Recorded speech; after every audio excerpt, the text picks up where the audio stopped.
Welcome to the Wellness League podcast. My name is Ella, and today my friend is Emily Barrett.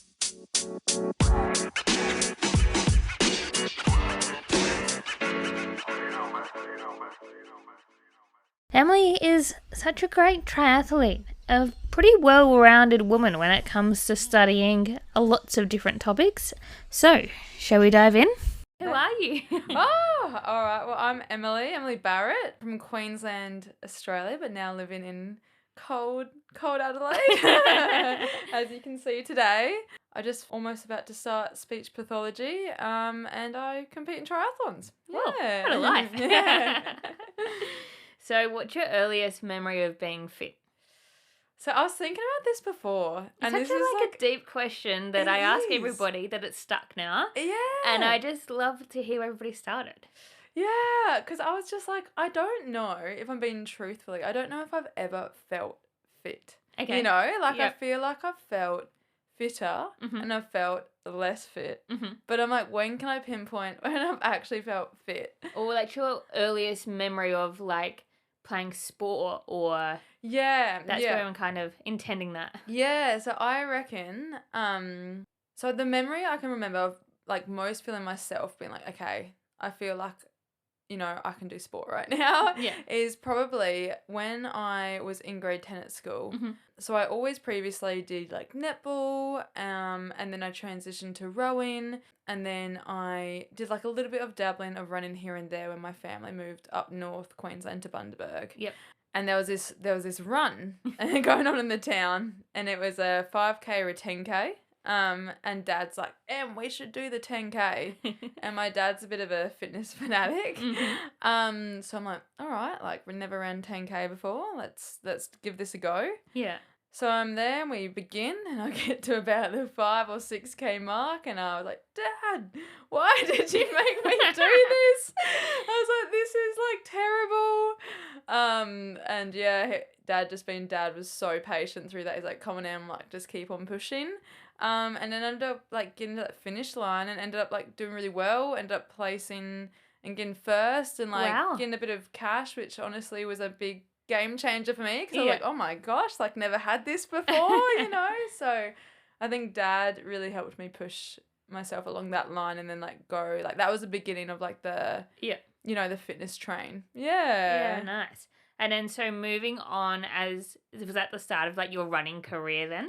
Yeah, so I did the 10K, and then when I was at school, honestly, when I was in primary school and like normal school, like, I never really thought I would get that much into running at all. Like, Yep. I remember being at cross country at school in like, like younger years, and I was just like, oh, nah, I don't want to do this, like doing everything to my parents to try and get out of it, Yeah. like not enjoying it at all.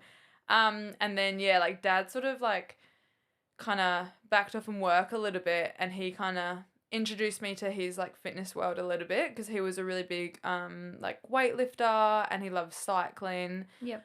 So I just started running a bit with him, and then at school, I think when we moved to Bundaberg, I just started running a bit more, just to like, I just really started enjoying it. And then we did cross country one year, and I somehow managed in grade 11 to win, and I was just like, what? Like I couldn't believe it, if I'm being honest. Yeah. And I think just from there, the fitness sort of increased, and it's like driven, like I've had a wave of like sports like all over the place, like was doing running, and then when school sort of finished, I went to college in Brisbane, kind of went down the more weightlifting pathway. Yep. Just because that's what like my dad did, and that's where a lot of my friends went, and I was just really, really enjoying weightlifting. Yep.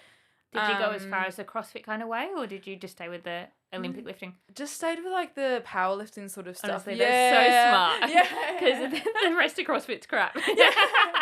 Honestly, I wish I kind of gave it a crack. Like I did give a couple of CrossFit like sessions a crack, and I thought it was such a cool sport. I'm Yeah. like, they are athletes to be able to run a 10K and then suddenly like lift weights like that. Yeah.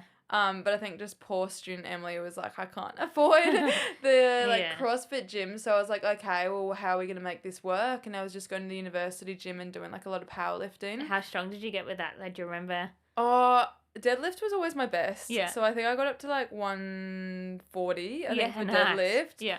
Squat, it was really weird. Like, squat and deadlift should, like, go side and side. But Oh, squat, it was No. bad. Mine's never been the same. Yeah, I was going to say squatting was bad. I was like, I did get up to 100 at one stage, but, like, not great. And then bench was, like, up to 70. So I was, like, getting there. Yep. And then I think what happened from there was COVID. Yeah. Like, COVID happened, I think, and then I was like, well, I just want to give something else a go. Yeah. And I think I was moving out of, like, college and stuff, and I was just like, I've always wanted to give a triathlon a crack, like, always. Mm. So I just signed up for this, like, Olympic triathlon. Me and my friend and I, like, were like, let's just give it a go. Ended up joining, like, a tri club to, like, help, like, you know, get through it, because I was like, Yeah. I have no idea what I'm doing. And learn, like, the basics. That's always so good to Yes. join, like, a little club to know the tips and tricks that you can't really find out any other way. Yeah, exactly. And I remember rocking up to this tri club and I was like, I have no idea what is going on. I remember they had all their Zwift setups. Yeah. And I was like, what is Zwift? You know? I had no idea. And then it just kind of progressed from there. And my first triathlon was an Olympic distance. God, and you that went was... straight to the middle of the field. I Like, know, did you want to, for it. go for a sprint or anything? Honestly, I don't know. I think I just saw Mooloolaba Triathlon. I was like, let's just do it. Good spot, though. Yeah, I was like, let's just do it. And I think I've always been better with the longer stuff. So than for shorter. the people who are listening who don't know what an Olympic distance is, do you want to explain which? Yeah. So it's a 1.5 kilometer swim. Yeah. And then it's a 40K bike ride. And then it's a 10-kilometer run. Well, you already had the run sorted. So. Yeah. The run was there. I remember swimming was not there. Like, the swim actually on the day was cut to 750 meters, and I was stoked. I was Were you swimming like the lake or the sea at that time? I was swimming mainly in the pool, and then sometimes in the sea. Because in Queensland, it's so, like, everyone open water swims there. Like, you can just go in the water. Like, up north, like, where my parents are, like, they live right near the beach, so you just go down the beach all the time. Yep. Which was awesome. And then the race, was that in the, like, the back rivers, or was that in the ocean? No, it was in the ocean. Oh, yeah, right. You started, like, Mooloolaba, like, surf club sort of way, and you go along there. But it was rough. The water was rough, and that's why they had to cut it to 750 meters. Yeah. But I remember beforehand, Dad and I, probably about 4 weeks beforehand, Dad's like, right, I'm like, you've got to do a practice run here. Like, let's go. Yeah. Oh my gosh. Like, I remember we did the swim, and that was okay. Did the ride, and I was, like, starting to, like, you know, get there. I was like, oh, no. And then the run, I reckon I had to walk the whole entire thing. Oh, my God. And I think Dad was like, oh, no. What have you done, Emily? But then we just gave Mooloolaba a crack, and I just remember getting to the end, and I was like, this is epic. Yeah. You know, this is the adrenaline so epic. rush is like nothing else. If you could bottle that stuff up after a triathlon or any, like, endurance sport like that and, like, sold it as a drug, you'd be a millionaire. Yes, honestly. I think I said that on Hattie. Hattie's episode, the same thing. I was like, just that feeling after you finish, you may feel so bad while racing, and as soon as you finish, you're like, all right, next race. Like, I felt like I wanted to, like, just stop halfway through, but there's nothing like that feeling ever. Honestly, and even through those dark points, you know, in that, like, race, in my first race where I was so naive, I remember just looking around and like, this is awesome. Like, this atmosphere here, and you see people, like, of all different fitness levels, and I love that. Like, I love just seeing people out there giving it their best shot. I love that it's such an inclusive sport. Such an inclusive sport. Like, you might be running next to, like, an 80-year-old, but they're still running. Like, do you know what I mean? Or you might, like, the kids run past, and you're like, everybody's involved. Yes, exactly. And just having the cheer squad on the sideline, and then having all the volunteers out there. Like, I was just like, this is awesome. I did get to the end, I was like, I'm never doing this again. But I was like, this is awesome. So kind of just, like, led into all the fitness pathway through that way. Yeah, nice. And then from there, what races have you done since? Yeah, so it kind of just spiraled. So I did Mooloolaba, and then I wasn't planning on honestly doing much after that. Like, I was planning on keeping fit, but I wasn't planning much. And then we had some friends from our old tri club in Queensland. They're like, hey, we're going up for, like, to Cairns for, like, the half Ironman, the Ironman. Do you want to come? And I was like, mate, that's, like, 3 weeks out. I was like, I'm not going to do, like, a half Ironman. But then I rang up Mum and Dad. I was like, hey, Dad, like, would you want to do a Teams? And he's like, Oh. yeah. And he's like, you know what? As long as I can just ride the bike, I'm good. So we just spontaneously went up there, and this was during like, COVID time. So it was a bit restricted with travel and stuff. Yeah. We went up there, and I did the swim and the run, and Dad did the bike. And I just remember being up there in Cairns, tropical weather, looking around, seeing the Ironman signs, seeing again like all different, ages, body shapes and sizes, different genders, like everything. And I was like, this is so cool. You know, I was like, everyone needs to experience this, like just seeing how everyone is there, just giving it a go. And I remember being in that swim, and I was so nervous beforehand, but I remember looking to my right and seeing all the land, like all the land and people in the land, and then looking to my left and looking out to the ocean. The sun was rising. Oh, how beautiful. And I was like, you just got to like take it in. You know, I was like, this is amazing. And then I get to the end, Dad does the ride, loves the ride. And then I get on the run, and I was just like, let's just give this a go. Let's just give it a crack. And I did the 21K, and we got to the end. I was like, this is epic. I was like, right, next year I'm coming back and doing the full. Yeah. So I think as soon as the like entries opened, I was like, yep, done, signed up for the full. Wow. For the next year. And what year was this? Oh my gosh, that was 2 years ago now. 2021? Yeah, 2021. Yeah. So pretty much at that stage, I was doing my last year of my undergrad. So I was finishing that. So that was in psychology and history. And then I moved to the sunny coast for my thesis. And then during that time, I was like, okay, I'm doing a full Ironman this year. You know, like I got to get it together. Probably a smart idea to do it while you're doing your undergrad as well. well. Yeah, exactly. And it was also a perfect opportunity for me because, I don't know, it was like you didn't have all those, constraints of life during that COVID times like you usually did. Like I literally like could go out and exercise for as long as I wanted to. But I couldn't go and socialize here, or things were closed here. So it was just the perfect open and like opportunity to do the Ironman.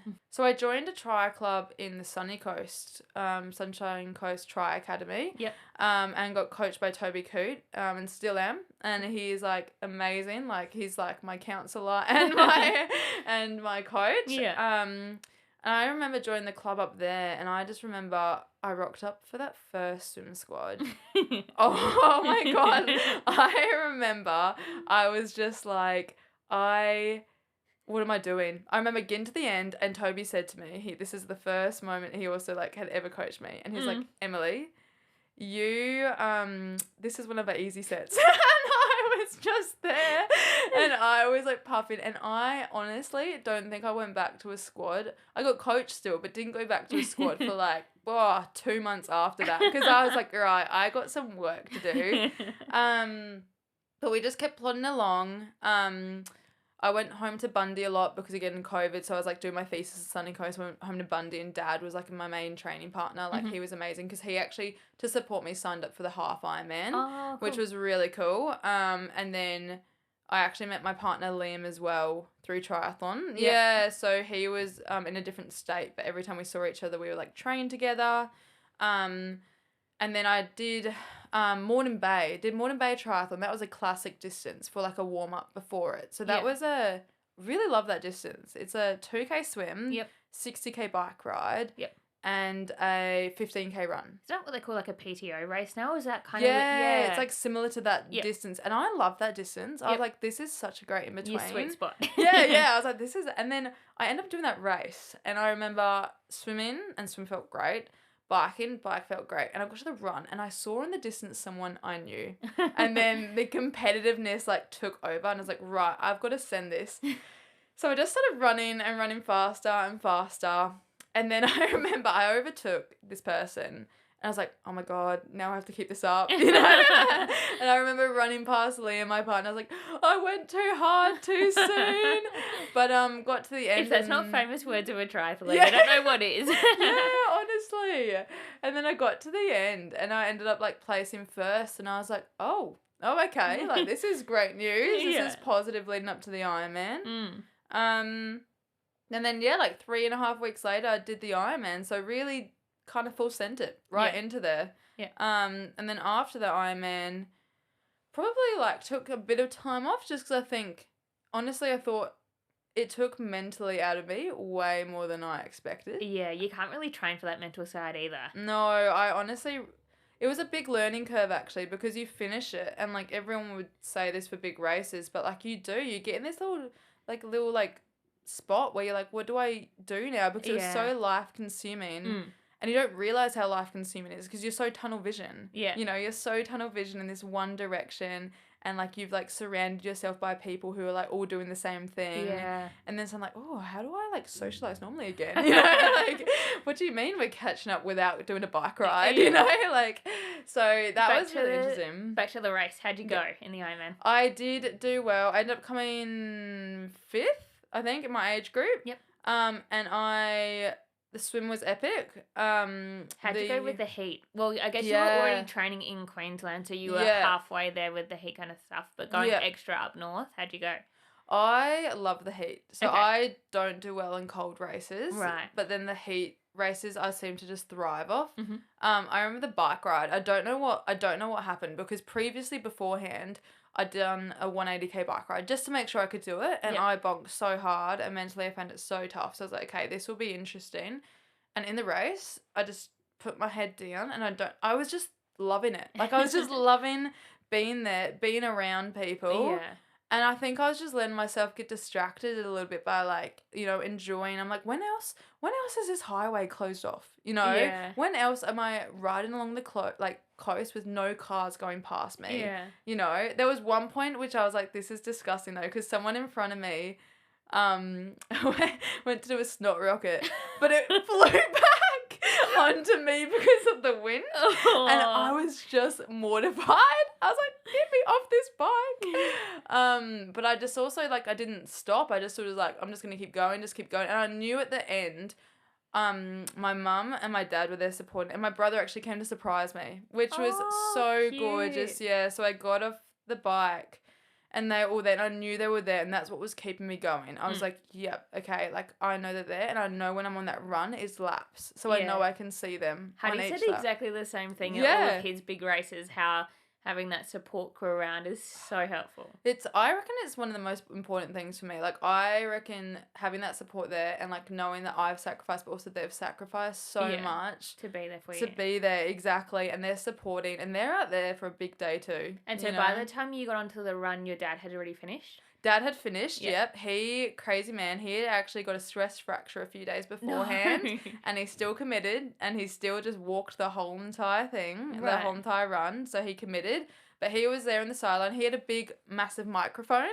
And, and so they're there with the sirens, doing the microphone. And then Sam was there, like, cheering me on. Mum was there cheering me on. So that was, like, such a good experience. And then pretty much after, so that was an amazing experience. Then after that, Liam, my partner, was like, right, well, I'm doing an Ironman. So I was like, all right, we're going to keep going. Yeah.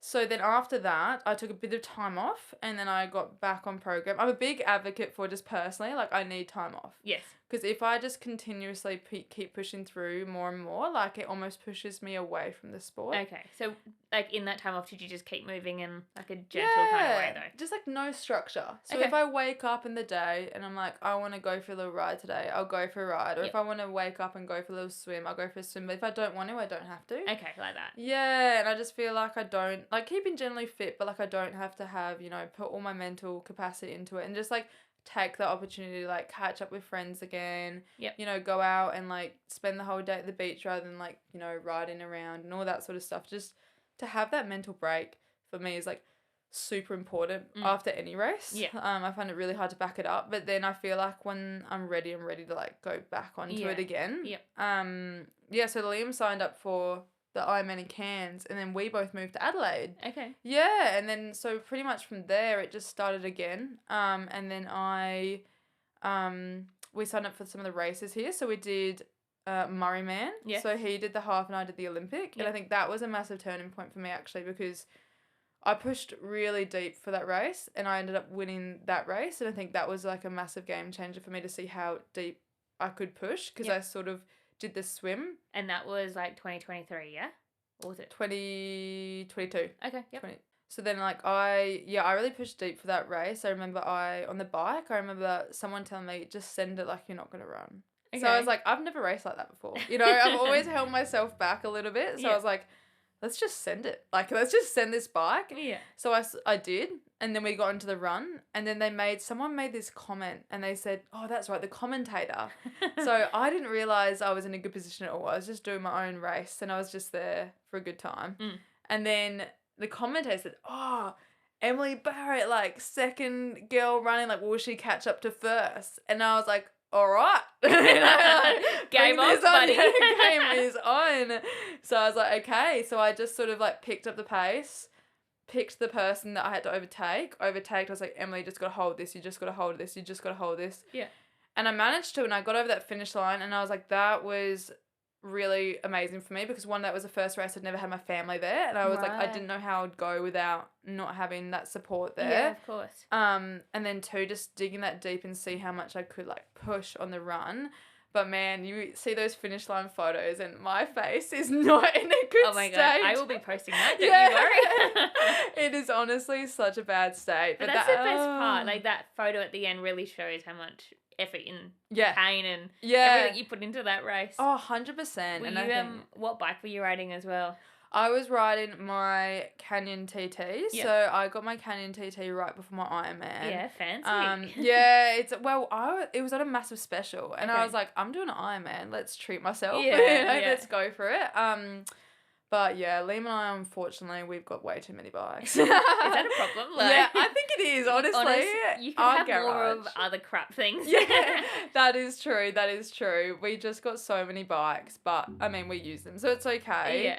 So I did that, Murray Man, and then I did, what was the other one? I did Bagara, so I went home, and I came first in that one as well. So that was, like, all this stuff was kind of just rolling together, and I was a bit confused, if I'm being honest, because I was training hard, but I also never expected to do that well in a way. Like, I was doing it because I loved it, and because I met so many people around me that loved it, and I loved living that lifestyle.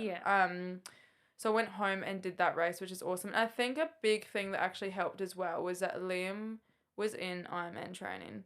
So for me to socialise with Liam, I had to be training as well. Yeah. And he was going out and riding with the boys all the time. And I was like, okay, like, I was new to Adelaide, didn't really know who to ride with, so I would ride with them. And I got dropped, like, every single time, like, every Saturday I was like, here we go again. Yeah. But I think it honestly made me such a more, like, better rider, and I think it really prepped me for those races, and to have all that training behind us was really, really good. Yeah. And then we went to Cairns, and he did the full and I did the half, and this was last year, so 2022. Yep. And I was in pretty good...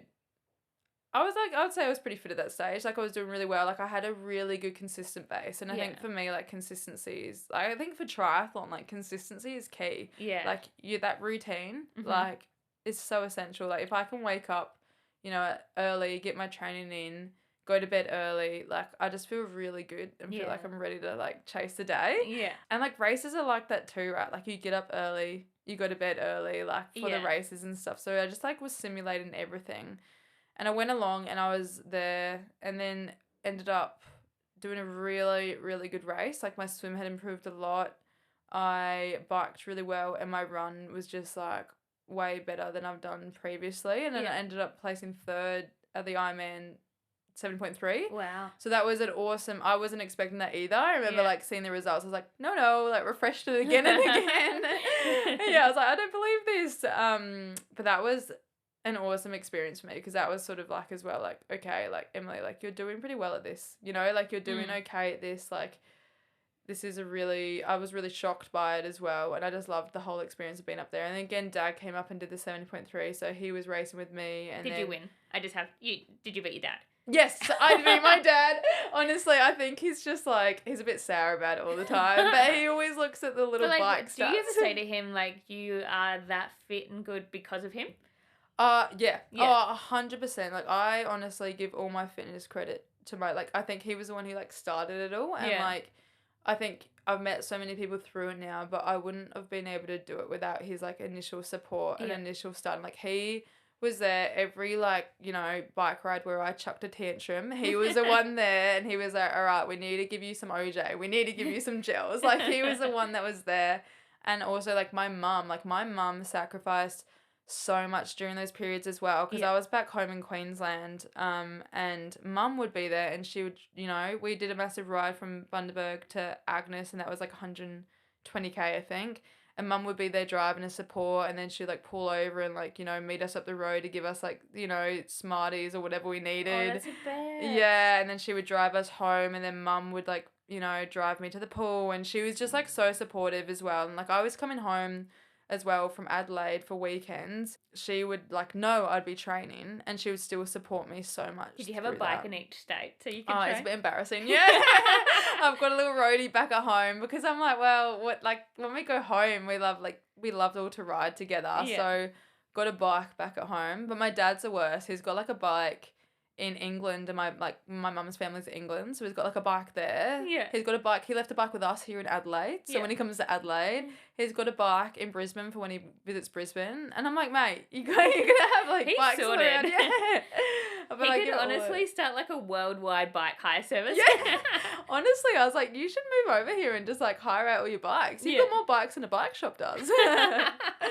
But I give so much credit to him as well. And then we went to like England, and my brother gave like a half a go and stuff. Yeah. So like it's become like a bit of a family thing now, which is really cool. Best. So is your brother living over there too? So my brother's in Canberra. Okay. And he has just started actually bringing up a lot of like, he's crazy. See, this is what I can't get my head around is I want to one day, but I still got to mentally prepare myself, is for races with no sleep.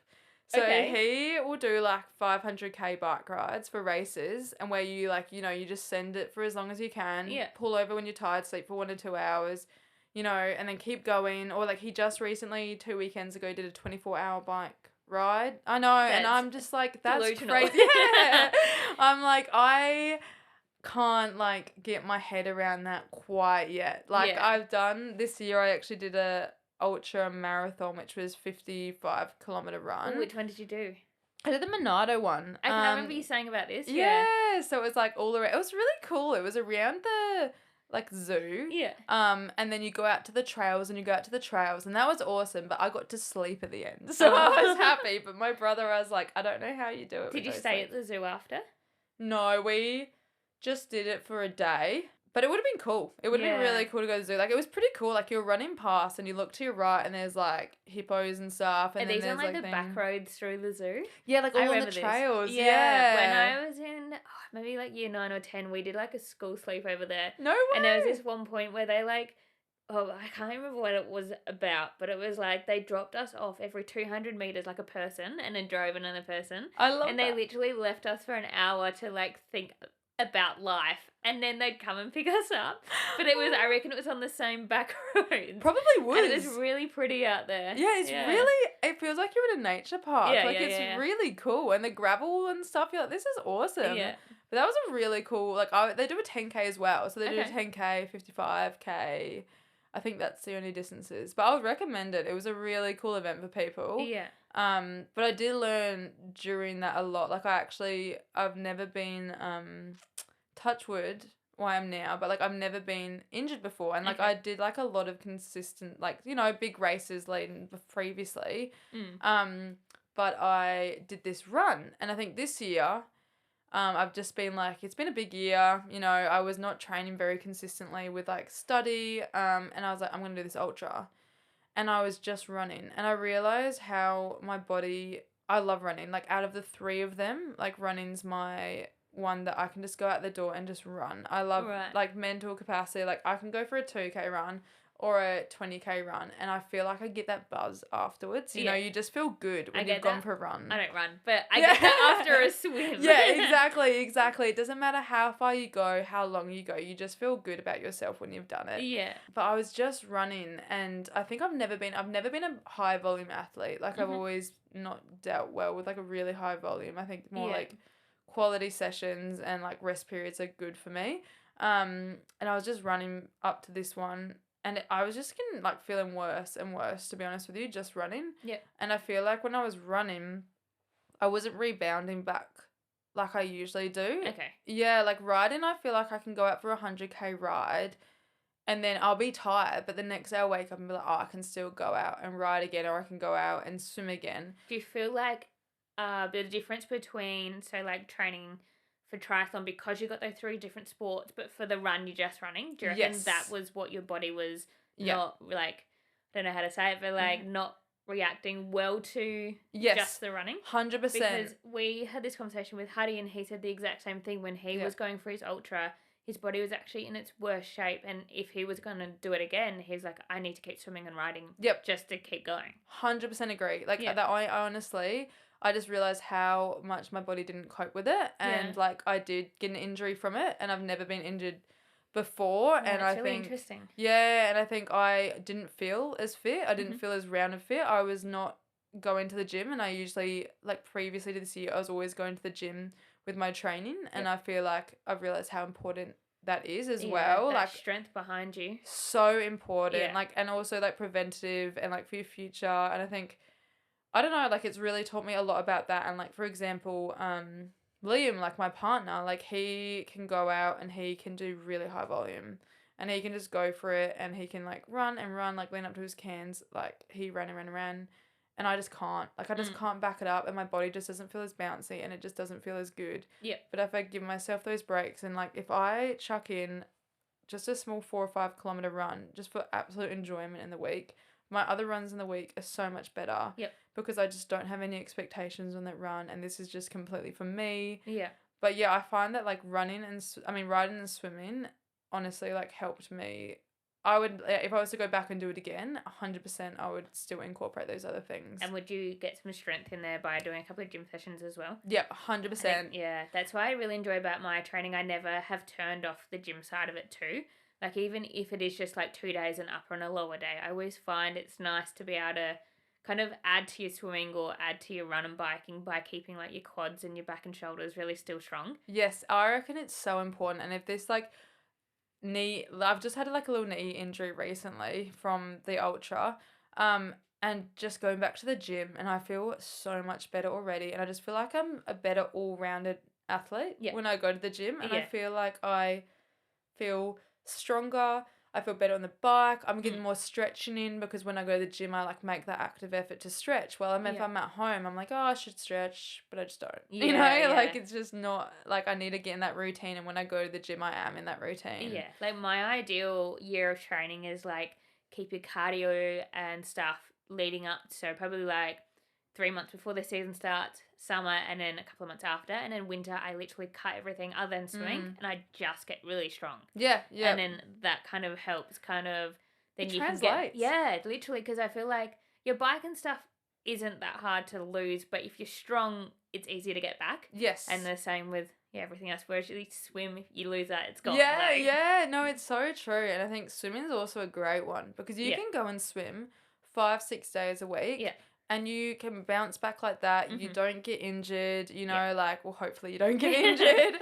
The occasional calf cramp, but other than that, when you put your flippers on. And I feel like you just feel like a good athlete when you swim as well. Like, it's such a good sport for that. And I feel like, gymming and swimming, I think, are so important. And if I could do this year again, I probably would go back and still try and incorporate them as much as I can, and probably cut back on the running, because in all honesty, I felt like, it was a long way to run, but I felt like I had that fitness level from all the other ones. I could have got away with it probably better, and probably at the end of the day bounce back better from it, if that makes sense. And I think that's what I've learned as well for me, is like I want to bounce back from these events and stuff. So I feel like it is so important to like incorporate that all, and like even like a little bit, like never really was into it a lot, but like a little bit of yoga and stuff like that. Like I've done some hot yoga here in Adelaide, and found that really good for just stretching. Like reformer Pilates for that kind of help as well. So both of those kind of stretching kind of taking time to actually stretch all those like smaller muscles that you really don't use normally. That's it. It's always, you use them so much in this sport without even knowing.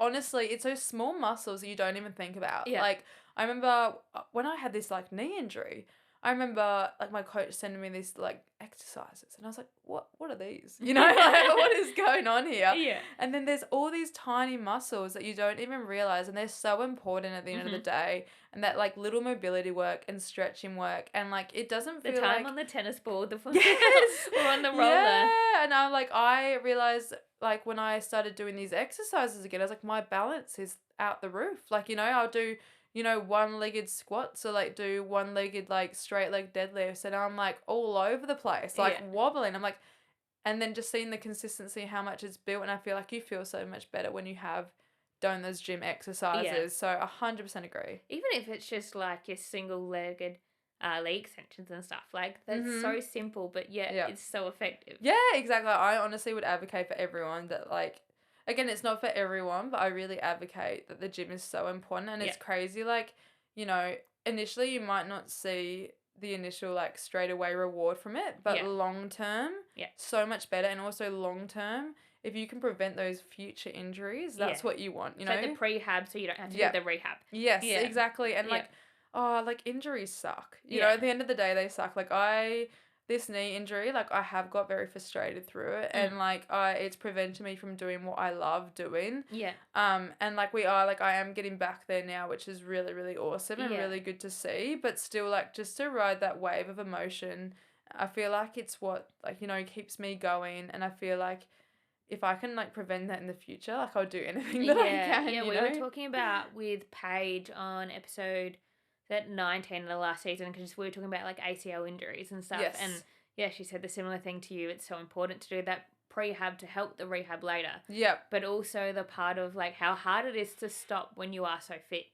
It's so hard. I think that's the thing as well. Like at the end of the day, this ultra, probably looking back, I shouldn't have done it, if I'm being honest. Like I think it was a great experience for me. Yep. But I think this year I was just under like a lot of impact and like external stresses from uni, and I wasn't training consistently. Yep. And to just go out and do like an ultra marathon, like that's not good in my body. But me being me was like, oh nah, she'll be right. You know, like we'll keep sending it. And now I look back and I'm like, no, this prehab stuff and listening to your body is so important. And like fueling is like also so important. Like I've learned, and I'm such a big advocate for now, is fueling, especially like as well for girls. Like it's so easy to underfuel. So easy to underfuel. Yeah, 100%. I feel that. So I feel like I've really learned over the years. Like I would say, for example, during my full Ironman, I probably fueled the same as I did in my half Ironman. Okay.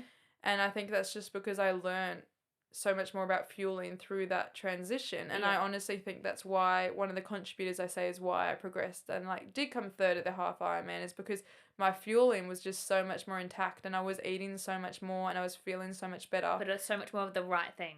Exactly. So much more of the right thing. And like practicing having those gels, you know, honestly, like with those like oats in the morning, smash those oats, you know. And like a big game changer for me was eating something before training. Like beforehand, I was never doing that. Like I would just rock up to the pool and I would be like, oh, just, you know, I'll eat afterwards. But now I always, even if it's just like, you know, one of my friends taught me this and I now love it. So credits to her. It's like a coffee, but then you put some BCC powder in it and some dates, and you like crush it up like in a smoothie as like a little like almost coffee smoothie.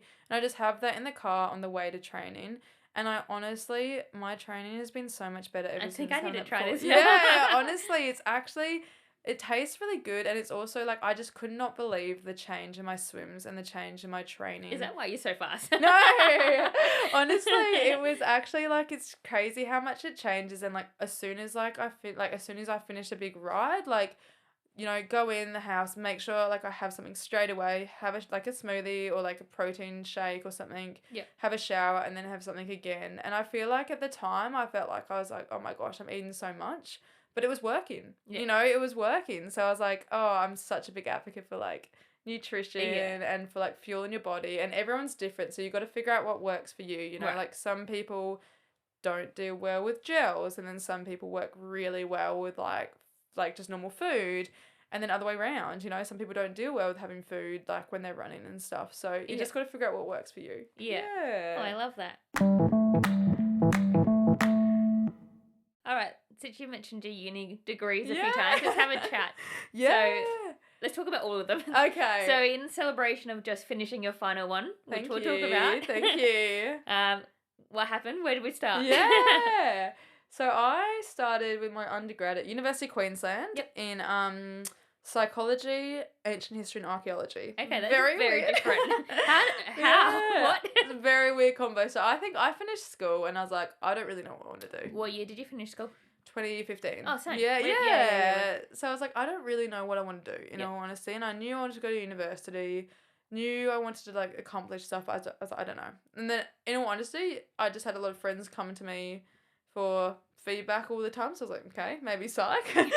And then I loved history. I loved history at school. Like ancient history, not modern, not a fan, but ancient history I loved. So I was like, you know what? It's only one extra year at uni to grab that like extra like dual degree. Let's do it. So I went to the University of Queensland and went through that process and I loved it. I had great experiences there. Like I went over to Canada for 6 months to study, which is amazing. Like made some amazing friends. I went to this tiny town called London in Ontario. Yeah. Like interesting town. Yeah. But it was a great time and it was like quite near Toronto and like made some like friends for life, which was awesome. So good. Pretty much came back to Australia, did 6 more months of study and I was just like, why am I here? So went on exchange again to Ireland because I was like, why not like take these up? I'm like big advocate, take the opportunities when they're there, you know. So went to Ireland for 6 months to study in Dublin, which was again unreal. I recommend Dublin to like everyone. It's so cool. Came back and then I finished that degree and then I was like, right, if I want to go down the psych pathway, which is what I was thinking initially, I was like, got to go and do my thesis now. So I went to the University of the Sunshine Coast. I moved to the sunny coast because I was like, I miss the beach. I want to be near the beach. Yeah. And I did my thesis. So I actually was going down like the sports psych sort of element there. Yeah. So I did my thesis in metacognition. So the way you think about your own thoughts. Okay. Which is kind of crazy. And then anxiety before a race. And this was comparing people who went in like independent individual sports, so like triathletes and runners and stuff.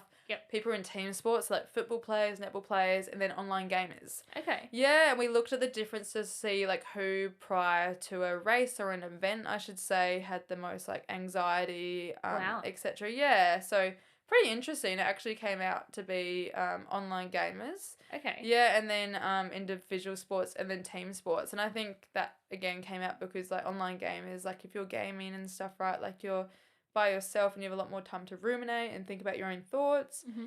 Or if you're in a team sports setting, you're surrounded by people, so you can let it out and you're kind of, like, relaying off each other. And the support's there. Yeah, exactly, yeah. So I did my thesis there, which was really awesome. And during that time there, I got an experience in a allied health clinic because I was like, well, I need to get some clinical experience. Yep. And there was again like OTs there was psychologists there, and speechies there. And I was like, I never ever thought I wanted to work with kids. Like no, I didn't even contemplate it. And I got there, and then I was working as a AHA, and I started working like with all the different elements. And I just fell in love with the speech with kids. Like, I just was like, I can see myself doing that like this for a really long time. Yeah. So then I was like, stuff it. Like, masters is 2 years for psych anyway. Let's go and do my 2 years masters of speech. Yeah. So Liam got posted here, and then I got accepted into my masters here. So it's sort of just figured out. And in the past 2 years, just finished my master's in speech pathology. Yeah. How good. Soul crushing experience. Do you like, so I had friends who did speech, and do you like pick on people how they talk and everything now? Oh my God, like it's so funny. I asked the same question when they finished uni. They're like, yeah, to know, and then like since then they're like, yeah. Yeah. I feel like half the time I can't speak English. Like half the time I say something, I'm like, oh my gosh, how am I going into speech therapy? How do you go like listening to podcasts and how people speak on them? I think you are more sort of wired in. You are more wired in. Yeah. But I think as well, because I think it depends on your interest as well. Like like speech pathology is such a broad area. Like it's so funny because I'm like, yes, finally pick something specific. No, this is not specific at all. I'm like, there's so many avenues to go down. And I think I love, for example, I love working with kids and I love working on like their language and their speech. And so like for adults, like when adults say one or two things, like even my granddad, like I can tell there's like, you know, a little elements there, but I'm like, oh, I can't like diagnose him, you know, like I Yeah. can't do that. But it's like similar to me. Like I now look at like floor plans and I'm like, yeah, that's crap. Yeah, like, exactly. I literally, like I am so picky. I can't drive past like any kind of building anymore without picking out like I was like, somebody did not do a good job. So yeah, it's weird when you learn something like speech or design and how you get so picky on the rest of the world. Yes, I feel like you're just more wide in, aren't you? And you're more aware. You're just Yeah, like, yeah, very "Ooh." like hyper aware of it. Yeah, exactly. And then you're more aware of your own speech as well. Like Yeah. for me, I might like say a word, or I might like, you know, trip over a word. I'm like, oh my gosh, have I got stuttering? Like, have I got it? And I'm like, no, I'm okay. Like, you know, it's just like you completely overthink this stuff. I and think it's just since you're more like aware. having this podcast and having to edit it, like from the beginning and listening to my voice to now, I honestly had to like mentally think that's not me talking. Yes. And so I can listen to the whole thing and I know I speak much better now, but like, isn't it interesting? Like when you're so wide into like, who else sits with a headphone and listening to themselves talk back? Yeah, exactly. Oh, even when I record, like sometimes we have to record client sessions just because like you'll go back and you'll have to like record the information, and I'm like, skip over my part I'm talking and skip over my part because I'm like, oh, my voice. Yeah, no, you get used to it. Yeah, but it's been a massive 2 years. Like I think it's been like huge, and it's probably been way more emotionally tolling than I expected, because it's like a 4-year degree compressed into 2 years. Oh, wow. It's big, and it's been a big experience. And I think the last year I've sort of unfortunately had to pull back on a lot of stuff I love. Like I had to pull back on like the triathlon sort of elements a little bit there, and my coach and I had various discussions to just say like, look, I need to get through this degree first. And like he's been so supportive throughout the whole entire thing, and he's been like amazing. Like he's actually the one half the time like, look, like let's come off structure for a while, take some time, get through this part, and then you can come back on when you're ready. But I'm so excited for next year, and honestly, it's just like have that routine, you know, like not have those massive assessment periods, just have like more consistency, and like I can, you know, train way more consistent. Like I can come home and like be home, you know, like I don't have to come home and do all my study and my assignments, and then you're not like waiting for your like assessment results. And it's just been a massive 2 years, and there's no holidays within it too. But it'd been an amazing experience. Like I've just come back from like the NT for like a placement experience, and that was epic. Absolutely loved the NT.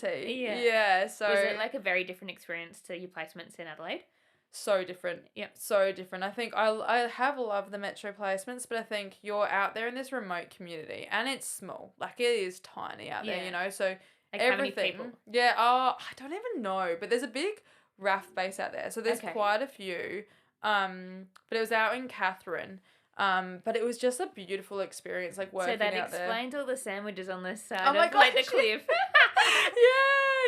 Yeah. To give context, I literally every Thursday and Friday or whatever, we'd go to this like big waterfall, Catherine Gorge, and we'd take up our sandwiches and make a sandwich up there for sunset and stuff. Like it was beautiful, and like if you love the outdoors and stuff, it's beautiful there. And you know, they've got the hot springs there, and even to work in those remote communities was awesome. And I loved it because I'm a morning person, and like to get up there early, like to get in your exercise and all that, you have to get up early. So everyone's up there bright and early, like getting their exercise in. They've just started their first park run, which is exciting. Oh, wow. So the NT was awesome. And I actually really enjoyed as well being there solely for placement, because I think when you're here and I was on placement, you know, you come home and you've got like all those regular sort of I don't know, like jobs you've got to do, and I've got to catch up with this friend, I've got to do this and I've got to do that, and like life's still there.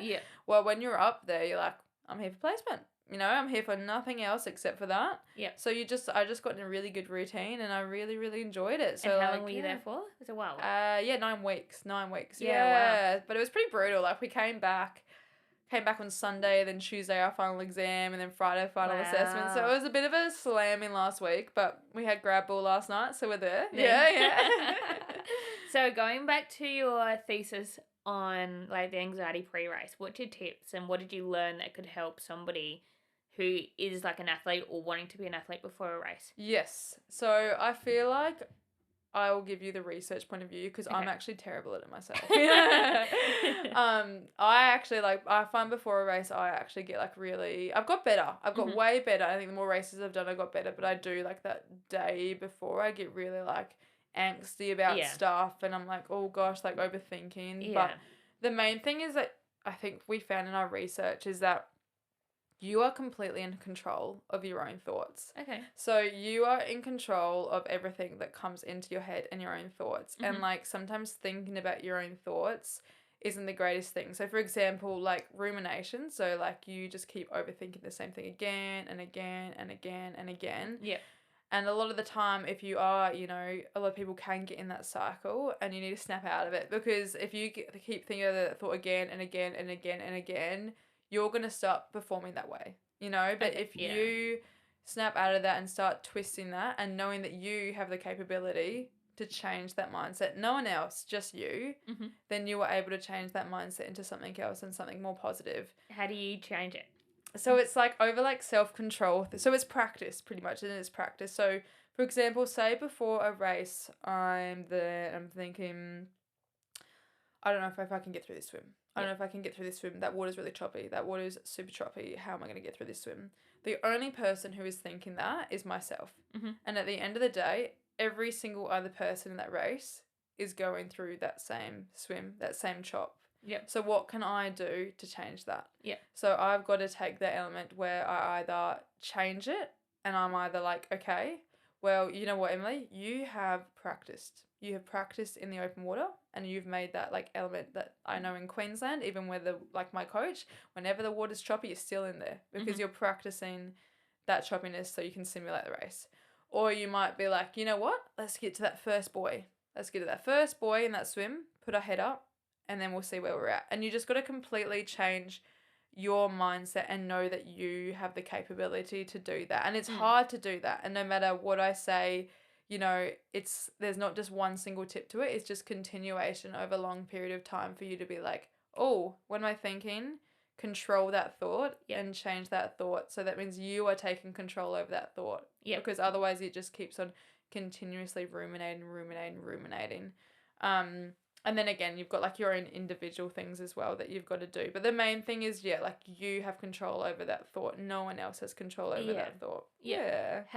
What do you recommend for like through the study on like people and the sleeping the night before? I know I spoke to a lot of like triathletes and people in sport and they always find that they never sleep well the night before. Yeah, I know. I think I feel you on that one. I think at the end of the day, again, you've got to control your own thoughts. I think what I found that I have really helped, and again, I think in research it's been found as well, is like if you simulate those sleeps. So for example, say you have to be up at 4 a.m. for a race.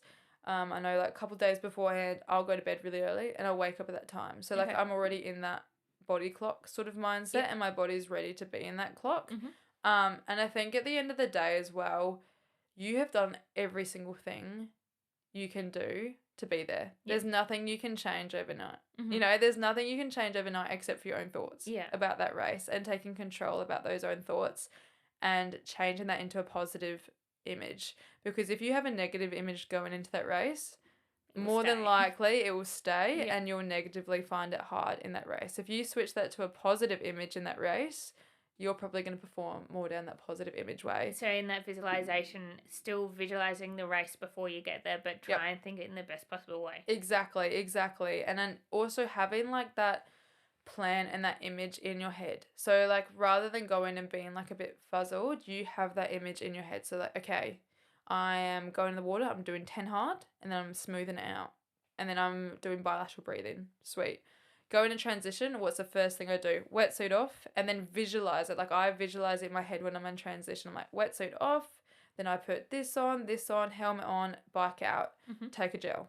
And then on the run, again, visualizing it all. So you know in your head exactly the steps that you're going to do during that race. Yeah. And you're in control over that. No one else is in control of that. And some like stuff in race happens, you know, but like, for example, even if you get a puncture, okay, like what can I do about this? You know, because it's so easy to get flustered and turn into that negative space, and I think everyone finds it so easy to go towards maybe the more negative space and the positive space. Side is never spoken about. Yes. And this is why it is so easy to slip into that negative space, but we never know because nobody's ever spoken about what that negative space is and how to get out of it. Yep. Like that dark hole while you're racing. Yes, 100%. Like, I know it is so hard to switch out of that negative space. Like, for example, my Ironman, my big chain ring stopped working. Yep. And I have previously been in situations like that where I have switched to a negative headspace, and I find it very hard when I'm in that negative headspace to get out of it. It's almost impossible It sometimes. is, honestly, it's super impossible. And like, no matter what people say, it's yourself that needs to get out of that headspace. So I knew the moment that happened, I was like, do not let yourself get in there. You know, do not let yourself get in there. This is good. And I was like, what can I do? What can I do? What can I do to think about how this is a positive thing? So I was like, Emily, your legs are going to feel fresher on the run. You know, you're in small chain ring. This is great for you. I prefer to be stuck in small chain ring than big chain ring, because that means like my legs will be fresher on the run. And it worked. And I ended up running really, really well. So it's just taking those control over your thoughts. But I do agree that it's like, it's so easy to slip into those dark holes. I think, and again, not even racing, but this can be back to like general life anxiety. Like taking that advice and trying to see the positive side of it. Yes, 100%. I think negativity as well. Like, I almost see it, might not be correct, but it's almost like human nature to almost go towards that complaining side and that negative side, and it's so easy to do it. Like even today, you know, the weather, I'm like, this weather, you know, like consistently doing like that. But to change that into a positive spin, I find helps you so much, because I find if you get into that negative headspace and it's like consistently like that, like you become more and more negative, and you kind of get into this like more of a hole, and it's harder and harder and harder to get out of that. As you said, it's like you're digging deeper and deeper and deeper and deeper. And if you go so deep, it's going to cave in above you. Exactly. So you need to, you know, the only person who's able to dig yourself out of that hole is yourself. Yeah, and a shovel. Yeah, you need a shovel. You need that shovel to dig yourself out and back upwards up to land, because like, you are the only one who can take control over that. And it's so hard. And I think life stresses are always in the way. And like that's not always possible. But I think in those situations where you are able to take a step back. But I also believe that like life is so busy nowadays. You know, like I feel like reflecting the other day, like it's been 8 years since we left school. And so much has happened since then. Sorry to drop that on you, but I was like, no. But it goes back to the idea. I was talking to somebody this week about how much I travelled when I was at uni. Yeah. It's kind of a side quest of what we're talking about, but I went to India a couple of years ago, and when I'm in my worst anxious moments, I'm like, but when I travelled, right, I was at my happiest, and I saw people in their, like, worst parts of their life. They were, like, in the slums, but yet they were so happy. Yes. I'm like, I need to dig out of this because I'm not in that situation. I'm happy, have a house, healthy, got everything I need. But, yeah, like, if 100%. I've seen the worst, this is not the worst. This is not the worst. And it's so easy to be like, I find it personally, like, I'm like, it's so easy for things to be the end of the world. You know, like, oh my gosh, this happened, end of the world. You're like, it's like a switch, you know, and you're in that dark place, and you're like, to get out of that is actually so much harder. To unswitch is so much harder to switch into that dark place, you know, but you need to find out what works for you. Like, for example, like, probably similar to you, like, I love going away. Like, for me, I can't stay. You know, for me, like, weekends at home are okay, but I need to have something to look forward to. Yeah. So I need to have that plan. Yeah. Well, I think, like, a big advocate for travelling, but also travelling to those third world countries, so you see the worst, and you see that people are happy with the smallest things. Yes. And that kind of really, like, people go to me like, why India? Like, why do you want to go? And I said, honestly, out of the whole world, I think everybody should travel to a third world country like that to appreciate their lives when they go home. Yep. And I think, like, you just look at that country and like, oh, I don't want to travel there. But, like, I actually learned so much from that month away than I have maybe when I was traveling Europe. Yeah. Like, do you know what I mean? Yeah, so, I went to India as well. Yeah. And it was unreal, wasn't it? We should be like Travel India sponsors. Like, send us over there. We'll record a podcast. Over there, honestly. Face of travelling to India. Yeah. Like, take me, Ella and Emily's adventures to India. I love that. It's true. It's a small thing. If somebody said, let's go, I'd be like on the plane. I'd straight back there. Yeah, no, same. And one of the big things I've done to, like, also show that is, like, I did the Kokoda Trail. Oh, wow. And that was insane because we're there with our full on, like, you know, like new hiking gear, black back, like, you know, looking like your most like tropical tourist ever. And then they're there. In the thongs. And they're there in thongs. Exactly. Just carrying nothing. And they're in these little Like villages. Bali, yeah. And they're just so happy. So happy. And I generally think, like, even going out to the NT remote, it's like everyone's just a bit more calm and a bit more easygoing. And I was like, have the city life stresses yeah, that and I don't actually need. Yes, Yeah. yes. I think life's just got so busy, and that's why it's so easy to get in that negative headspace because we're not allowing ourselves to give us a time to make that unswitch, you know? I heard something on a psychology podcast, I can't remember what it was now, but they were saying we actually weren't made to be this busy.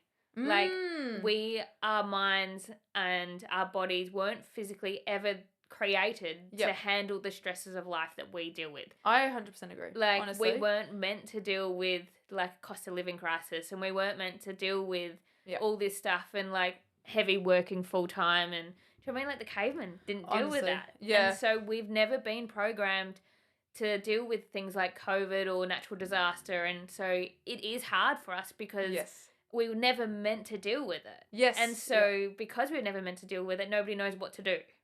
Honestly, I completely agree. Like, I even look at myself and I'm like, I'm in front of the TV and then I pick up my phone and then I go for a walk around the house. I'm like, what am I doing? Emily, just sit down. You know, like, why are you walking all over the place? Why are you looking at stuff? Like, I'll be on the phone on speaker and then I'll be like scrolling on something. I'm like, Emily, stop. You know, like, concentrate on one thing at a time. You don't have to have like multiple things going on at once. It's okay to chill. Yeah. But I think also it's like, I don't know, I found it really hard over the past year as well, especially coming back from COVID, like how to chill again. You know, same, like same here. how to switch off has been hard. I made the big mistake, like the whole of 2022. I was like, I'm just going to push through the whole year. I'm not going to take any breaks. I put all like the pressure on myself to never get any of my classes covered for my boot camp. Yep. I was like, didn't take any breaks from work. I think I had 2 days leave, and one was my birthday, and the second day I helped my parents move house. And I got to maybe September or October, and I have never been so burnt out in my life. Yep. Like, I literally hit the biggest wall, and I've just kept pushing. And I'm like, Christmas is around the corner. We're going to rest then. Yes. And we've got to, like, December when we're recording this podcast. Yep. And I honestly just feel like I have no energy to train at the moment, but I'm still going and just putting in what I've got left. Yes. And I'm like, I'm just pushing through to the end of the year. But, yeah, like, I think I'm never going to do this again. I'm never going to push this hard because I really haven't got anything out of it. Yes. Like, mentally, it's... Like, this year, man. This so year's been and I like back to when I was at uni, I was pushing this hard, but the thing was I was traveling every 3 to 6 months overseas and taking breaks. Yeah. But my mental break was taking myself out of Adelaide and getting somewhere in the world. Like, I know it sounds expensive, but I was working 3 jobs and that was my break, and I came back and I reset again and then just pushed harder. 100%. Whereas, 100%. so I completely agree. Like, this year's been just absolute chaos. If I'm being honest with you, like 2023, I'm like, oh my gosh, this is not the year. And I think a lot of people, like, it's so rare to speak to people nowadays and be like, how are you going? And it's like, everyone's just like, oh yeah, right. Oh yeah, yep. Oh yeah, ready for the year to end. And I'm everybody's like, it's so saying rare. I'm pushing to the end of the year. Yeah, and it's so rare. It's actually so refreshing when I meet up with someone or meet a friend. I'm like, how are you going? They're like, I'm actually really good. I'm like, oh, I love that because I've not like heard that much this year. This podcast is dropping as a season 2, episode 1, so it will be the start of 2024. So, turning our negative part around, and we just had a little burst. What are we doing new for the year to make it better? Bringing on 2024. I think next year, honestly, is just going to be a year of taking more time for me. Well, this year. Yes, this year. Oh my gosh, yeah. Taking more time for me. Like, I think I've realised sometimes I can be a chronic people pleaser. Yeah, 100%. And I think that's okay, but I think I need to really learn to have a balance with that. And I think a lot of people probably do. Yeah. And it's okay to say no to some stuff, but do again what I love doing. So again, like travelling, I love travelling and having that routine and work. And I'm so excited not to be studying, to be honest with you, and just have that routine where I can, like, you know, do my exercise in the morning, do my exercise in the arvo. I've signed up for Port Mac next year, so that's like the big goal, hoping to do pretty well with that one. So we'll see how it all goes. Or this year, I should say, Port Mac this year. Yeah. Because that will be like the big goal for this year. And then that's 70.3, right? I'm going to do 7.3, yes. And then I've got like 2 plans. I'm either going to hopefully, big drop, but hopefully maybe qualify, like, podium and then qualify for New Zealand. Okay. But we'll see It's what in happens December? in December. Yep. But if that doesn't happen, because I feel like this year I've learned I put way too much expectation on myself, and it's fully myself that's put the expectation on. Yeah. So I feel like I'm going to then, well, this year I'm going to have a backup plan, so I'm not, you know, if something goes wrong, it's okay. Yeah. So I'm going to potentially do busto as well. But I just think, like, I just want to have some more downtime and learn how to, you know, relax and just read my books and be okay with that, and, you know, go off and go surfing again and not have every single Dust thing off our planned. boards and let's go. Honestly, just not have as, like, I think this year it's been like weekend after weekend after weekend planning stuff. Yeah, and I'm no like, joke. you know what? 2024 is going to be about being a bit more spontaneous. Yep. And doing the things I love. Love That's that. a plan. Yeah. So good. Yeah, I think I'm very much the same. I think this year I will honestly be taking breaks because I just feel like in 2023, I feel like I had to have a reason to have a day off. And, like, it sounds really stupid, but, like, I've always just thought I need it, like, I just can't take a day off just for no reason because that just sounds dumb.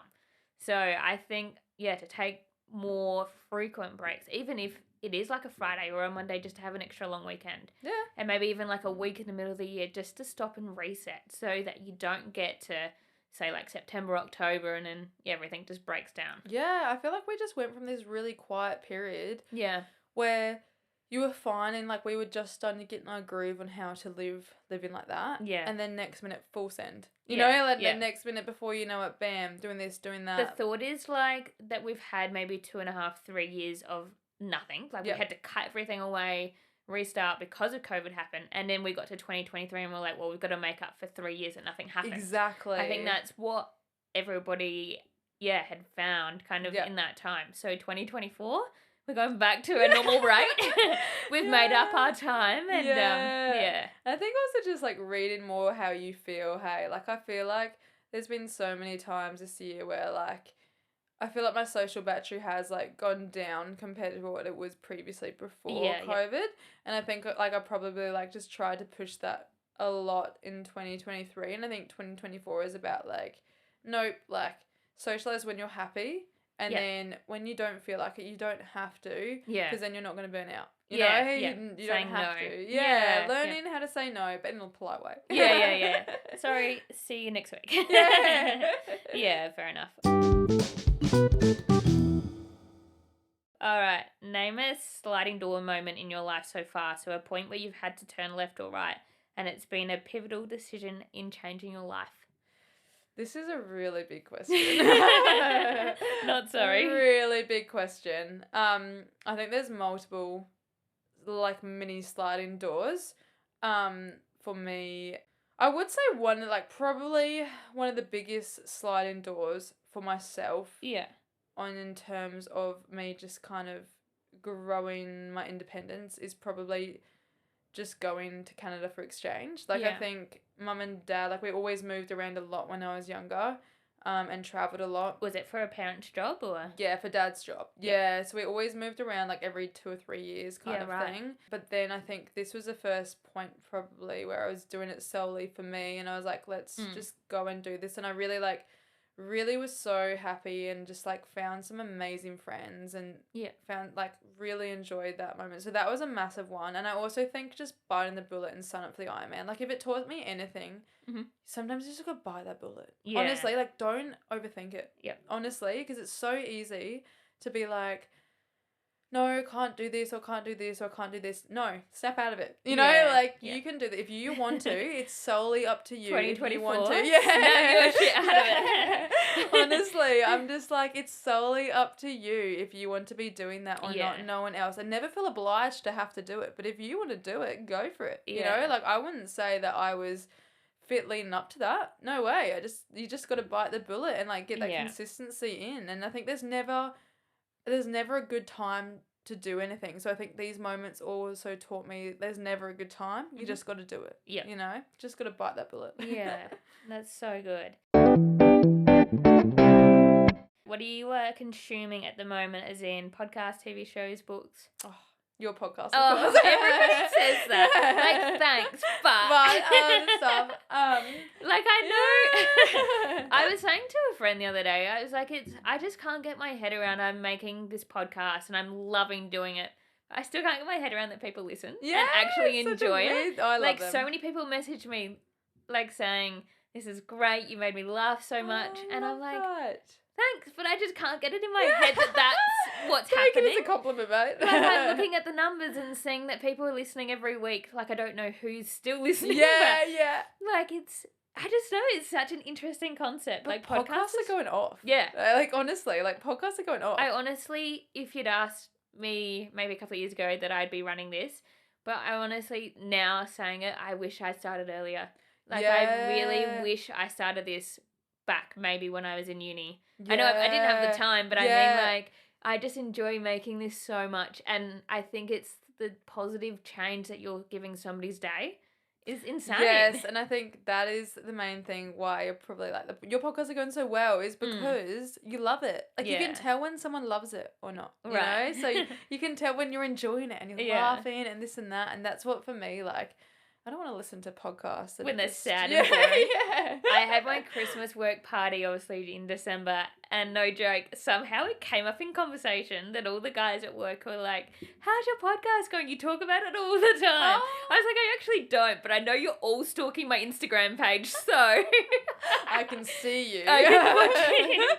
But it's just so funny. I was like, as much as you pay me out for doing it, it's actually bloody fun to have. Exactly. Have it's like all the jokes that you say comes out on my podcast, so watch what you say, guys. Don't talk too quick. No, it's alright. They're too boring to come on. No, don't be ridiculous. Oh, I hope they're not listening to this right now. No, because they were like, oh, you should get one of us on. I was like, are you? And if you fit? And they're like, not fit enough to come on my podcast. It's a wellness podcast. Yeah, that's a no from me. That's hilarious. Oh, ruthless, mate, ruthless. I only like quality guests, alright? I feel privileged. Oh, but besides yours, I used to love the Inside Tri show. Okay. It's like this triathlon podcast. I used to listen to it like going to work like every day or going to uni.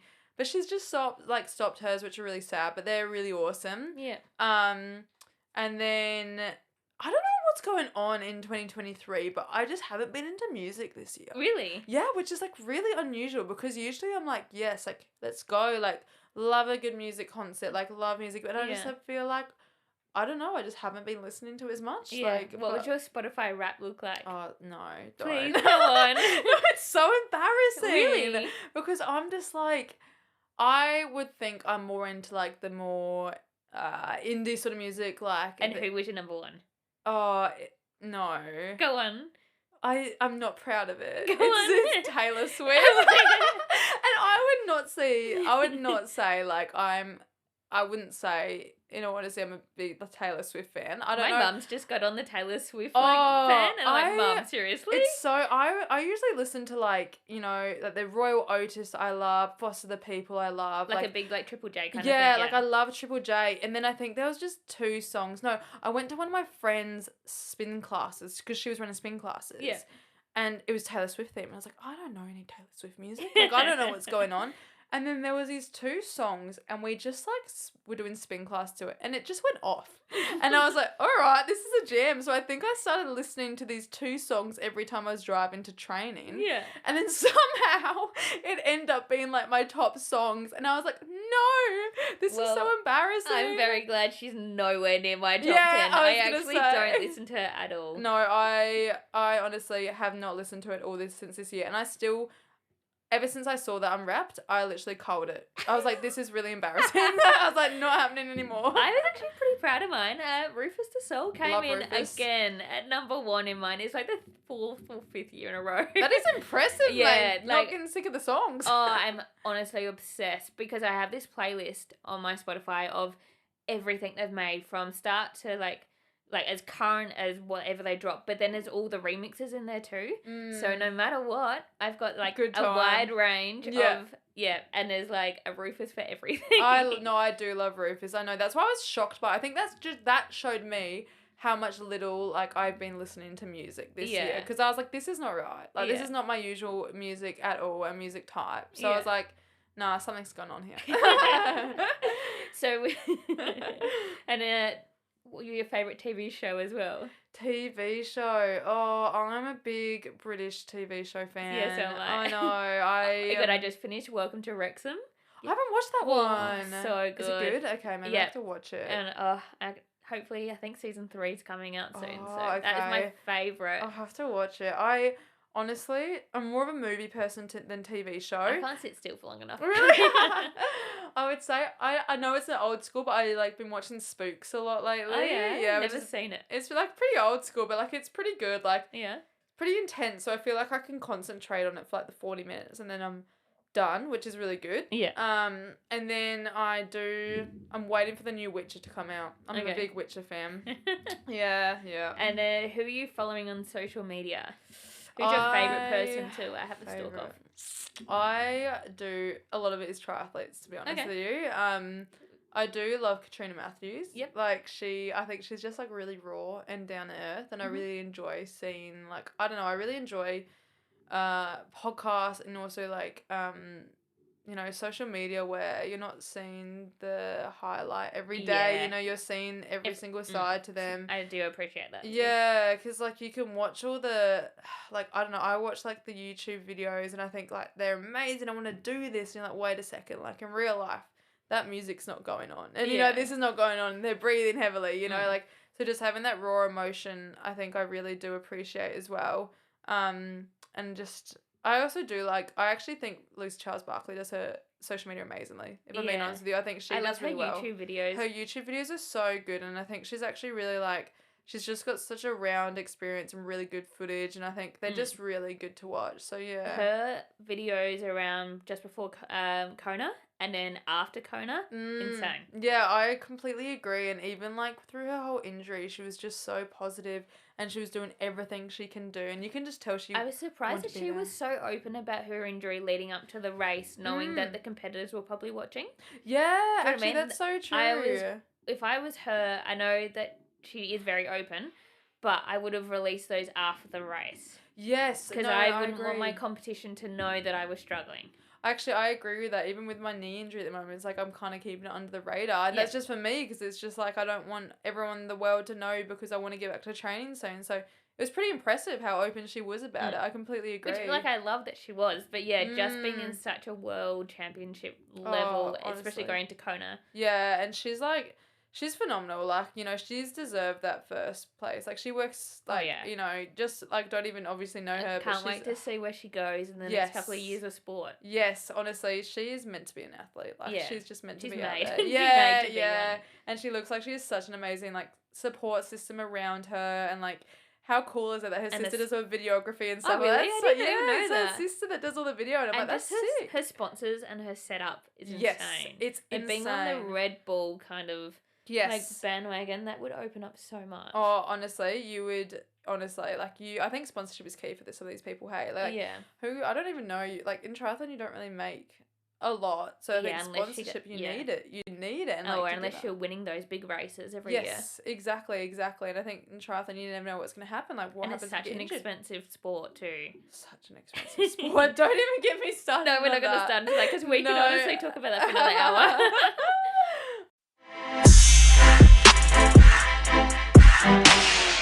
Let's go into the listener questions. So I did actually message your boyfriend and ask him to send in some funny questions, and a few other people that we are friends with. So the first one, he said, "Oh no, would you prefer an off-road tri or a mountain bike race?" Because no, that is a terrible question.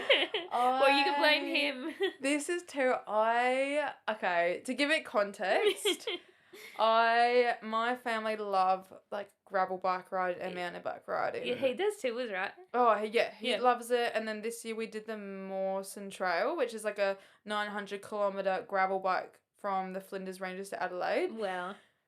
Off-road is very out of my comfort zone. Like, no matter how much I give off-roading a go, I am not in a good mood. And I think it's really weird, because I love hiking and I love the outdoors, but on a bike, I'm so out of my comfort zone. Is it like the constant jittering, like going over the... Constant jittering, the pebbles, like, the first gravel ride Liam ever took me on was, like, crazy descent on all these rough cobble, and I was like, this is not what I enjoy. Like, this is not what I want. How long did that 900 kilometers take you to do? We did it in 8 days. Okay. Yeah, Yep, so nice. it was awesome.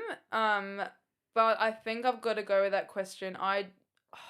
The amount of times I've tried to be that person who wants to mountain bike. I've tried. Do you feel like I'm you'll just hit your not. peak of that when you're like over 50 and just Yeah. like have the time to Yes, like to really do. appreciate it? Yeah, it have to go with it was a gravel biking one. He wants a off-road try or a mountain bike race. Off-road try. Off-road try, 100%. I'm not going on a mountain bike race. That's not happening. I feel like that would be so out of my comfort zone. And then from our triathlon friends, they want to know, do you find training in SA compared to the sunny coast or Queensland, what do you prefer? Oh, gosh, that's a brutal question. If I'm being honest, like, Queensland has a lot more people are into tri. Yeah. A lot more people are into tri, and it's a way bigger area for tri, but also they have fantastic weather for tries. Yeah. You know, you can go in winter and you can do the triathlons then.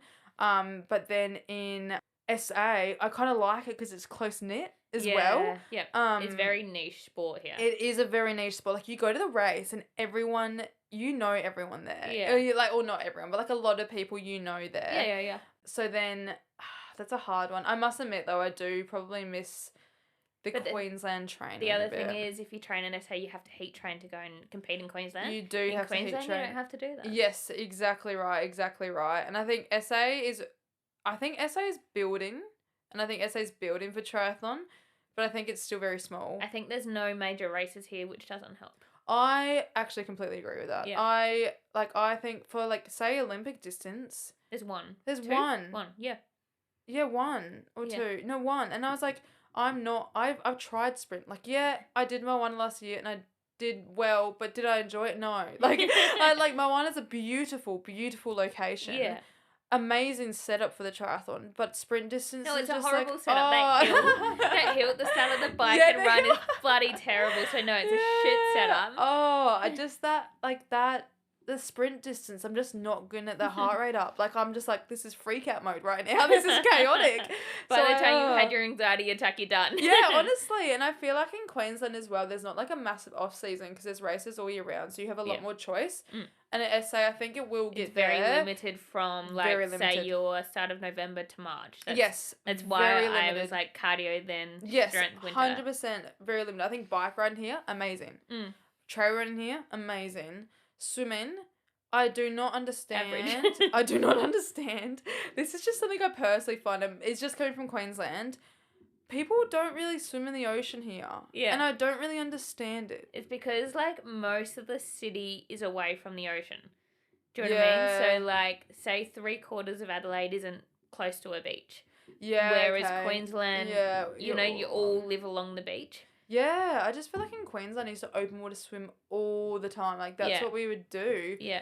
But then in It's very SA, pool swimming here. Yeah, it's a lot more pool swimming. Even, like, the pools in Adelaide are very average, most of them, and getting redone up, but still. Mate, coming from the NT where the pool was, like, not busy at all. Yeah. Always a lane to myself. And I went to the pool the other day, the first day I got back here. I was like, oh my God, How I'm do you sharing a lane share? with 3 people. How do I do I hate this? sharing a lane. It's one of my pet peeves. Like, I just hate sharing a lane with people. Yeah. So I think SA is growing, but I think Queensland has a bigger foundation right now. Fair enough. Yeah. Any tips for juggling your training and busy work study schedule? Routine. Honestly, I would say routine. Also, reading your body. Yep. Like, honestly, if you don't feel good that day, don't go. Yep. You know, like, if you're gonna feel better the next day. Or say pull it back and just go for a walk instead of a run. Exactly. Don't.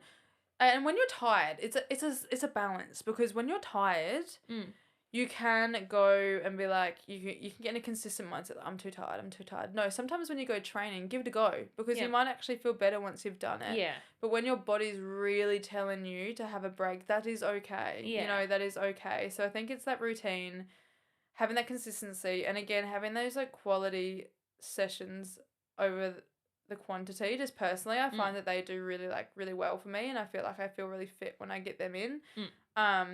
And building that social foundation as well. Like, for me, I love that, you know, I can socialize and train at the same time, and it's like ticking two things off at once. Yeah. So it means I That don't was have to actually worry the about next it. question. Oh, really? As a female, do you enjoy training in a mixed gender environment or a female-based training? Big question. I do enjoy training in a mixed gender environment. I think I really think it also makes me a better athlete sometimes. Especially like within the swim, the men are so much, one, taller, Yeah. two, they're stronger but in a different way. In a different way, I agree. And so like we may be stronger, but because we are shorter, we don't have like the arm span or the legs to kind of push. Yeah. So swimming with the taller guys or the stronger guys, it is nice to have that to kind of like go, I don't know, do you know what I mean? Like aim to be like that. 100%. We'll never be like that, but I mean, Yeah. we'll get faster Yeah. to be close to them. I 100% agree. I think it's really important to have that. And I think also some of the guys can be quite chill as well. And I think that makes you more chill too. Because you're not like calms as me anxious. down. Yeah, exactly. But I will admit, I actually do really enjoy riding with females. I don't know what it is. It's just like I really miss having that group of like, just like girls like our sort of age, that younger generation to go riding with. And I think I enjoy mixed ones. You know what? We might have to start a wellness league podcast. I was actually saying to Liam the other day, I might like in the 2024, if people are interested, well, I look at something like that. I've never got out riding in a group. I've always, if I've ridden on the road, I used to ride alone. Yep. And I shouldn't have never done it, but like I used to live near Port Rush Road, and I would ride near the trucks all the time. That's stressful. But it was great. Like it was honestly the adrenaline rush that like I had such a hectic life that it was kind of, I love doing that, and I love going for rides. Like I'd get home from the gym at like 6:30, 7 p.m. and then go out for a quick half an hour ride on the road. And I loved it. Yeah, I just feel like I really love miss riding. them. Yeah, I love riding, but I just generally felt like since being here, I haven't found, because I love enjoying riding with the boys, but I feel like also sometimes I'm like, I just want to go riding with the girls. And have a coffee. And have a chat. coffee. And All right, have we're a starting chat. this. Yeah, because I was like, you know what? I feel so lucky because my dad and my brother and Liam, they're into riding. So I feel like that built my confidence up in riding so much. Yep. But I know so many girls that out there and they would like love to get into riding, but how do they start? You know, where's that starting point for them in that place to feel comfortable? Here we go. Yeah, honestly. Let's start a riding group. Honestly, I was like, girls, what they call men mammals with their middle age. Fashionable girls on bikes. Keep an eye out. Girls in their 20s. Girls in their you can be 30s too, don't worry. Yeah. Just call it the Wellness League pod ride. Just Listen there for a good time. There for a good time. Not and a long coffee. time. Yeah. Oh, I love that. And then, do you prefer the ultra or triathlon? I think you kind of spoke about that. I loved the ultra in terms of it really showed you what your body can do, and I think it was an amazing environment. And if I'm being honest, a way more relaxed environment. Like everyone around there was really relaxed, really supportive of each other. Every time someone runs past each other, everyone's cheering each other on. Like triathlon's been more like head down, you know, don't talk to people. But I think I felt like I was a stronger and better person when I was doing the all round. So personally, I just feel better with the 3 sports rather than the 1. Yeah, fair enough. All right, the next person said, be honest, but how fun is it training in the group with Hattie being the trainer? Who asked this question? I wonder. I love it. I think honestly, those groups have such a good positive mentality, and I think with triathlon, I got to a stage, if I'm being honest, where I was putting too much expectation on myself, and everyone was like really, you know, like being around competitive people I loved, but I think personally I probably put too much expectation on myself, and I would get really anxious leading up to races, and then now I'm like, you know what, like I want to do well, but I'm also there for a good time and to be around people I love, and around like good laugh, and like why, like those sessions, you go along, you do a few laps, have a bit of a laugh at the end, between sets, really. Yeah, I love it. I remember it's seeing pretty much guys being like, who's the guest on the podcast that's coming out this morning, and then we go again. Honestly, I just loved. I remember the first time I saw that group, and I was just like. So they just laugh. Yeah, they're just laughing around and having a good time. I was like, this is awesome. Like, this is what I'm about. Like, I'm here doing my sets, swimming well, getting a good session, but having a laugh. Yeah. Have my socialisation. Love it. So good. Yeah. All right, my favourite part of the pod time. It's 5 fast questions. Oh gosh, here we go. So between questions 1 and 20 are the numbers. Okay. All right, so when I say a number, you literally have to spit out the first thing on your mind. You're not allowed to think about it, because that's when the best answers come out. Okay. All right, so what's your first number between 1 and 20? 2. Okay, 2. Coffee with somebody dead or alive. Who is it? Oh gosh. First name? My grandfather. That's honestly the most common one. That's Sorry. No, it's fine. I love that so much. What would you say? I would say that he's an amazing guy, and I would say what I'm doing with my life and just catch up with him. Yeah. Oh, I love that. We on the episode with Millie last season, I think it was episode 19, we said the same thing. And honestly, had to cut half the answer because we both almost started crying about what we would say. No, quick fire. Come on, mate. Anyway, no, we actually had the quick fire and then we both started talking about it and I actually had to edit the podcast to cut out what I said about it. But anyway, yeah. Aww. Same answer. All right, next number. 6. Okay, number 6 is on your Instagram page. What are you looking at? What's your constant theme that comes through? Triathlon. Basic, I know. Love that. Next number. 10. If a movie was made about your life, who's the actor or actress playing you? Oh my gosh, how am I forgetting her name? Jennifer Lawrence. I was like, I just watched like the Hunger Games the other day. I was like, I'm vibing with this. This is great, and I think she's a great actor. So yeah. Like, yep, Jennifer Lawrence. Love that so much. I was almost gonna say, you know who played Ella Enchanted? I love her. What's her name? Anne Hathaway. Yeah, Anne Hathaway. Yeah. What a vibe she would be. She would be a vibe. She'll be fun, hey. All right, next number. Let's go 15. All right, 15. Your favorite place in the world? Iceland. Wow. Yeah, I went over to Iceland very spontaneously with some friends I met in Canada, and we we want to go to Iceland next week. There with 2 vans in Iceland, and we just camper vanned around Iceland. Wow. So poor. Yeah. So poor. Like, it's a really expensive country, right? So expensive. Like, some of the decisions we made were just like, we were so poor.